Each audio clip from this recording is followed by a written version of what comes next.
Karena antara PD Perjuangan dan Pak Jokowi dengan keluarga itu punya suatu emotional bonding, punya cita-cita.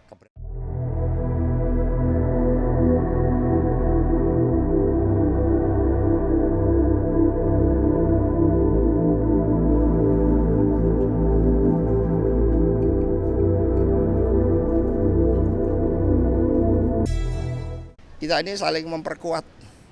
Jadi Mbak Puan sudah menyatakan komentarnya yang sangat baik. Jadi semua saling memperkuat.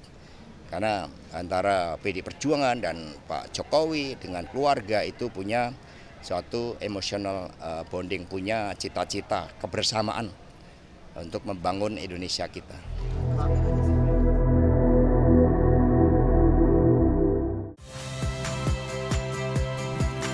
Saya Valeria Bella.